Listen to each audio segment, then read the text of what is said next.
ولی دکنی کی غزل گوئی۔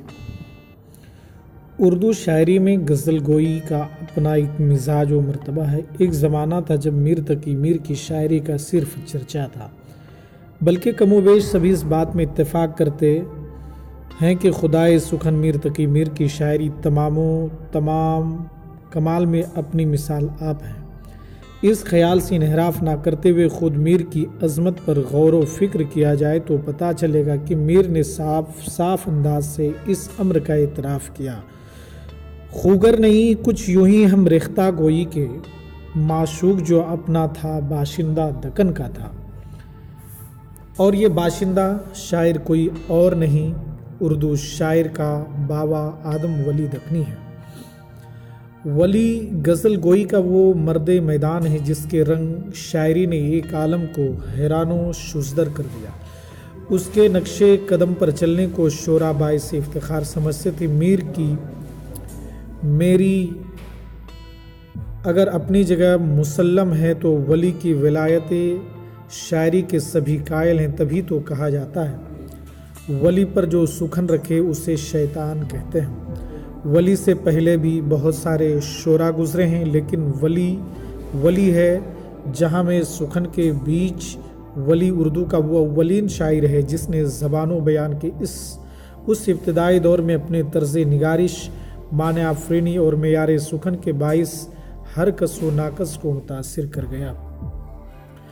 قادر الکلامی ولی کی خاص صفت ہے۔ ان کے اشعار کی درد و بست میں کہیں بھی سقم یا الجھن نہیں پائی جاتی۔ خیالات کی آبیاری، بحروں کا انتخاب، مضمون کی خوبی، تشبیہات، استعار تراکیب لفظی، شستہ و پرلطف بیان کا صاف و شفاف جھرنا ہے کہ بہہ رہا ہے۔ اردو غزل گوئی کی بابت یہ بات یاد رکھنا چاہیے کہ فارسی کی وہ تمام کیفیات اردو میں در آئیں جس سے غزل کا بانک پن عبارت ہے۔ یہ عجیب بات ہے کہ قدیم عہد سے لے کر جدید فکر تک شاعری کے لیے جس بنیادی چیز کی ضرورت پر زور دیا گیا وہ مشاہدہ کائنات، طریقہ اظہار اور زبان ہے۔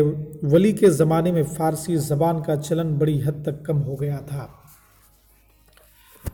ریختہ کے آغاز اور اس میں کلام کرنا یوں تو قطب شاہ سے ہی ہو چکا تھا، اور دکن میں اس زبان نے جو مثالی ترقی کی تھی وہ تاریخ ساز ہے، اور زیادہ تر شاعر اس زبان میں شاعری کر رہے تھے جو دکنی سے موسوم تھی۔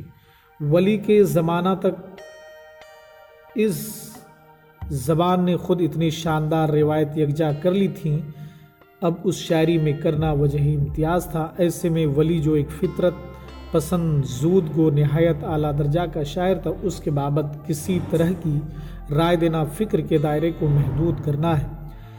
ولی کی غزل گوئی خود ولی کی امتیازی شان کی گواہی دیتا ہے۔ غزل ابتدا سے محبت و عشق، حسن کے مضامین سے مملو رہی، اور محبت کی کیفیات کچھ اس قدر وسیع و بے پایہ ہے کہ اس میں ہر قسم کے مضامین کہے جا سکتے ہیں۔ غزل کی یہ ہماگیری اسے ہر زمانہ میں ہر دور میں نئے افق دکھاتی رہی۔ ولی کی غزل کا اہم پہلو یا خصوصیت و ارادت عشق، درد و علم، کیف و سرور، یاس و حرما، نصیبی، لذت و مسرت، رنج و حسرت پر تفصیلی اظہار خیال ہے۔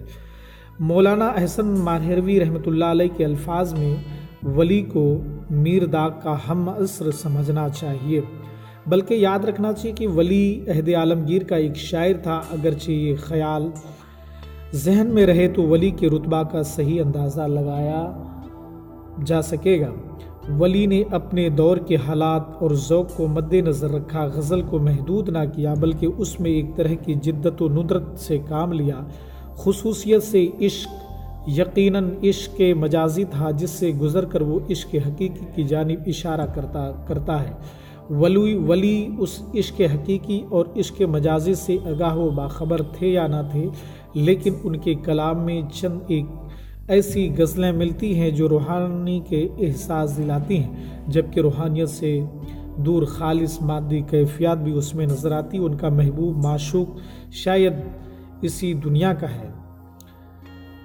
مت غصے کے شعلے سے جلتے کو جلاتی جا، ٹک مہر کے پانی سے یہ آگ بجھاتی جا، تجھ عشق میں جل جل کر سب تن کو کیا کاجل، یہ روشنی افزا ہے آنکھوں کو لگاتی جا۔ اس غزل کے تیور سے اندازہ کیا جا سکتا ہے کہ ولی نے اپنے ہر شعر میں ایک درد، تڑپ، التجا، آرزو کا صاف صاف اظہار کیا ہے۔ اس طرح شاعری کو بعد کے آنے والوں نے اخلاقی نقطۂ نظر سے مناسب نہ سمجھا، مگر غور کرنا ہے کہ ولی نے جس جذبہ وابستگی سے اپنے جذبات کا اظہار کیا وہ کس قدر سچے اور حسب حال ہیں۔ شعر میں واقعاتی ترتیب، درد و کسک ہی اس کے متاثر کن بناتے ہیں۔ ولی کا کلام، زبان و بیان، عروض و قوافی کے لحاظ اس قدر مکمل اور جامع ہے کہ غزل کی روایت میں فارسی شعراء کی تتبع کے باوجود ولی کی غزل اردو شاعری کے لیے مثال ہوتی ہے۔ تبھی تو ولی کی شاعری غزل گوئی کے بارے میں بعد کے شعراء نے یہاں تک کہہ دیا، آبروئے شعر ہے تیرا اعجاز، گو ولی کا سخن کرامت ہے۔ حالانکہ ایک زمانہ تھا جب قائم نے اس دکنی زبان کو لچر سی کہا تھا، مگر بعد میں سبھی نے ولی کا تتبع اختیار کیا۔ ولی کی غزل گوئی دراصل قدمہ کے وصف شاعری سے ہم آہنگ ہے، تاہم ولی کے ہاں حسن و خوبی، سلاست و تخیل، مضمون آفرینی کا رنگ واقعی انوکھا، تعجب خیز ہے۔ ولی نے یوں تو مختلف اصناف سخن میں طب آزمائی کی، لیکن غزل گوئی کا اندازہ اس کی مہارت اور قادر الکلامی پر دال ہے۔ ولی نے اپنے تخیل کو ہندی آمیز رکھا۔ عموماً اس دور کی شاعری پر ایرانی رنگ کی جھلک ملتی ہے۔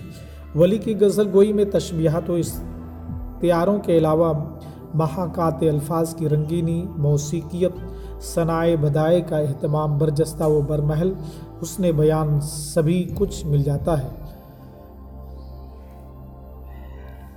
ولی نے غزل گوئی کے باب میں محبوب کا ایسا سراپا کھینچا کہ اس کی تعریف و تحسین بجائے خود ولی کی عظمت کی دلیل ہے۔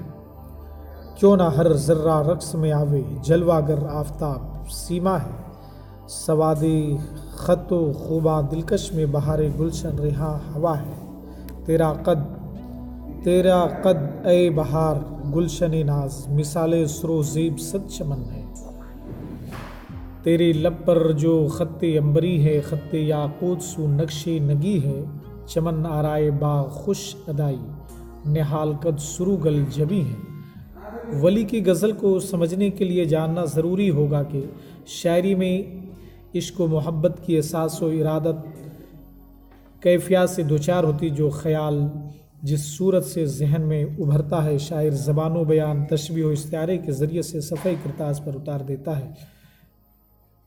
بقول ڈاکٹر عبارت بریلوی کے غزل کی علامتوں اور اشاروں کے بنیادیں تمام تر عشق یا معاملات پر استوار ہیں۔ اشاروں اور علامتوں کی طرح ان کی تلمیحوں اور تمثیلوں کا بھی یہی حال ہے۔ ان میں سے اکثر و بیشتر کی نوعیت عشقیہ ہے۔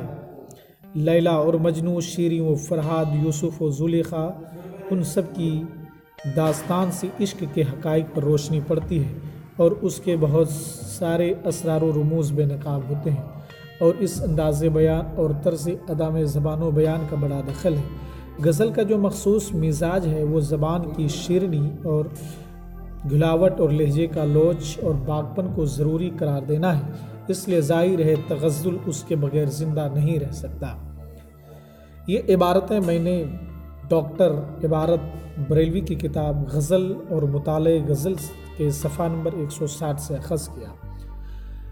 ولی کی غزلیں اس بیان کی روشنی میں بڑی وقیح، شاندار اور دل موہ لینے والی ہیں، کیونکہ اس کی غزلوں میں بلند خیالی، نکتہ آفرینی جدت بیان نے نہ صرف دکن کے شعراء بلکہ شمال ہند کے بلند قامت شعراء کو بھی متوجہ کر لیا۔ تبھی تو میر نے ساختہ تعریف کی اور اس کے بعد آنے والوں نے بھی اس کا دم بھرا۔